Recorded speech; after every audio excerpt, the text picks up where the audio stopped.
Since the very first bedtime, all around the world, children have known there are monsters hiding in their closets.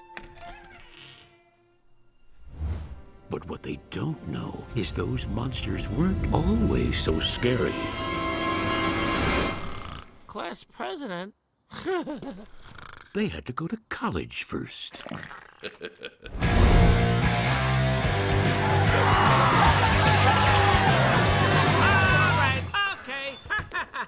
Very funny, Sullivan. You look great, Wazowski. You know, if you're gonna prank someone, the least you could do is think of something clever.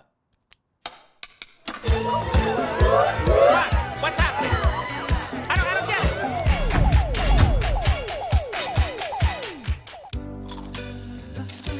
it. I love college.